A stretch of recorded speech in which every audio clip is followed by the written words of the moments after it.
Welcome to This Explainer. Today we're unpacking China's brand new macroeconomic strategy and revealing exactly what it means for European appliance executives. We're going to look closely at a massive shift in global manufacturing, pulling directly from some incredibly detailed recent economic data and policy analysis. Honestly, if you're steering a company in the European household appliance sector right now, the landscape is literally shifting beneath your feet. Understanding the architecture of this shift isn't just helpful, it's absolutely vital. So let's dive right into the most pressing issue you're probably dealing with. Why are household appliance leaders across Europe suddenly facing this massive structural squeeze on their margins? It's not just a matter of fluctuating consumer demand or some temporary dip in the business cycle. What we're witnessing is the direct result of a highly coordinated next-generation industrial strategy that's systematically reshaping global value chains. To understand why your bottom line is feeling the heat so intensely, we really have to look eastward. $1 trillion. That staggering figure is China's surging manufacturing trade surplus. It represents a profound market shock that goes way, way beyond a standard price war. Since 2019, this surplus has roughly doubled. What this massive number tells us is that Chinese companies are expanding their production capacity far faster than their own domestic demand can possibly absorb. And hey, this isn't just about churning out cheap, low-end goods anymore. This surplus is heavily concentrated in advanced manufacturing. It's the numerical proof of what many are now calling China Shock 2.0, a scenario where rising, high-quality, and highly subsidized exports are putting unprecedented pressure on industrial ecosystems across third countries, and yeah, especially in Europe. To dissect this threat, we're going to follow a pretty straightforward agenda. First, we'll look at the new industrial playbook. Second, upgrading the appliance sector. Third, embedding AI into hardware. Fourth, upstream supply chain monopolies. And finally, we'll wrap up with Europe's risks and opportunities. All right, let's kick things off with Section 1, the new industrial playbook. The contrast between the old assumptions and the new reality here is pretty wild. For the longest time, we all kind of assumed, well, actually, scratch that. It was treated as a given that as China developed, it would naturally abandon mature traditional manufacturing, like home appliances, right? We thought they'd focus exclusively on cutting-edge, high-tech sectors. But the new reality completely flips that narrative on its head. China isn't giving up on mature sectors at all. Instead, they're viewing these established industries as massive strategic assets. They're systematically upgrading them to dominate global market share. Instead of shutting down older factories to reduce overcapacity, the state is actively pushing firms to adopt next-generation equipment and shift toward higher value-added product lines. It's essentially an industrial policy of everything. Which brings us right into Section 2, upgrading the appliance sector. The really crucial point in the data is how household appliances were explicitly elevated to a strategic state priority in the 2023 policy update. Back in the original 2015 Made in China 2025 Green Book, the focus was mostly on catching up in sectors like aerospace and robotics. But by 2023, household appliances was added directly to the official technology roadmap. Let that sink in. Your industry is no longer just some legacy sector. It's a direct target for state-directed industrial upgrading. And that means massive, coordinated resources are now flowing straight toward your primary competitors. And on the factory floor, the reality of this is striking. You aren't seeing facilities winding down, you're seeing them being completely supercharged. State support is actively driving large-scale equipment renewal. This allows manufacturers to radically lower their production costs while simultaneously increasing their technological sophistication.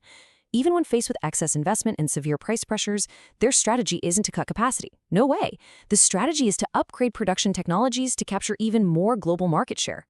These targeted policies make absolutely sure that Chinese manufacturers maintain high capex, driving technological transformation directly into the appliance value chain.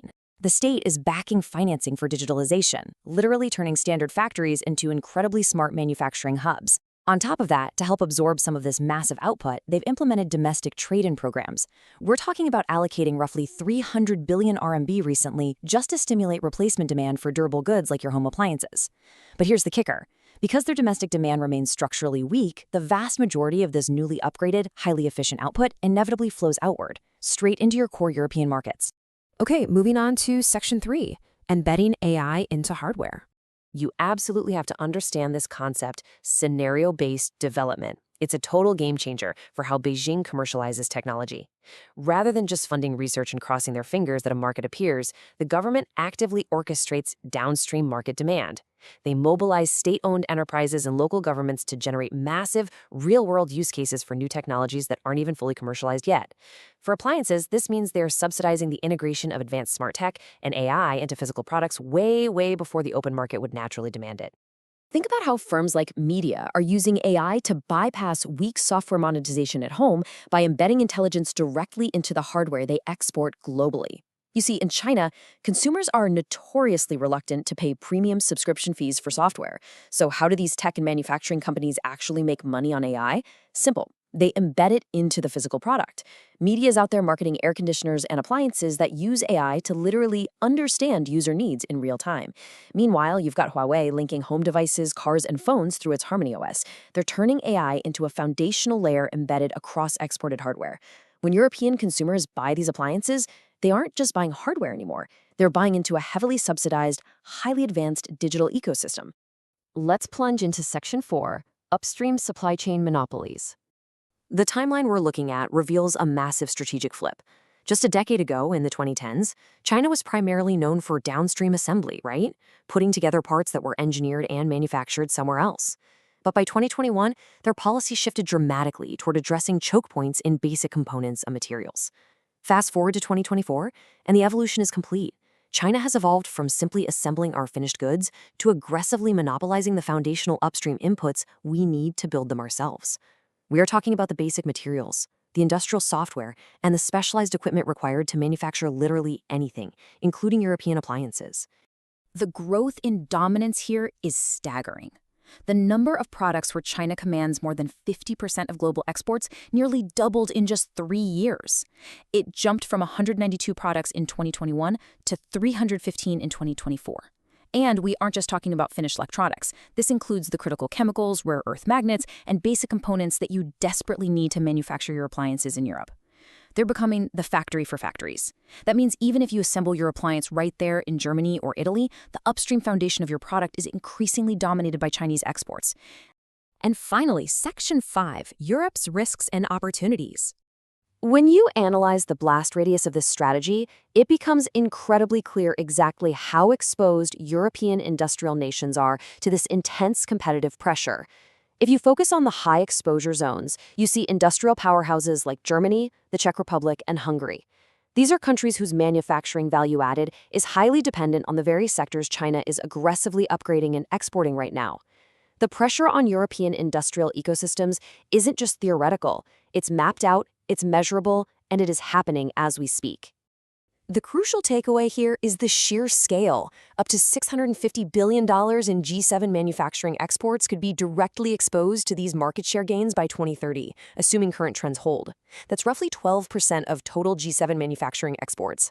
For European appliance leaders, this number represents the volume of global market share that is actively in play right now. This is the financial reality of competing against a state-backed industrial policy of everything.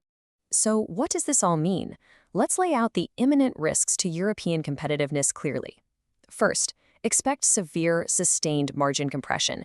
You're competing against subsidized overcapacity and firms that honestly aren't prioritizing short-term profitability. Second, you have to beware of indirect dependencies. Even if you shift your sourcing to Vietnam or Mexico, Chinese inputs and machinery are increasingly embedded deep within those third-country exports. Finally, as your reliance on Chinese upstream components deepens, there's an ever-present threat of supply chain weaponization, where export controls on critical materials could absolutely be used as economic leverage against foreign manufacturers. But it's not all doom and gloom. Objective opportunities still exist, and astute European executives can definitely pivot. First off, you can capitalize on China's persistent domestic consumption weakness by identifying specific niches they're currently overlooking. Second, and this is perhaps the most strategic move, you can tactically leverage their highly advanced, cost-effective production equipment to upgrade your own European facilities. If they want to be the factory for factories, use their cheap capital goods to modernize your own assembly lines. Finally, double down on diversifying your high-value software, customer service, and local ecosystem integrations. These are areas where European brands absolutely still hold a significant home court advantage over imported hardware. The reality is that the playing field has fundamentally transformed. The integration of advanced AI, massive state subsidies, and upstream supply chain dominance means the challenge we're facing is structural, not just cyclical. So I'll leave you with this provocative question to chew on at your next board meeting. As China firmly establishes itself as the factory for factories, can your supply chain survive without them or with them? Thank you so much for joining me for this explainer.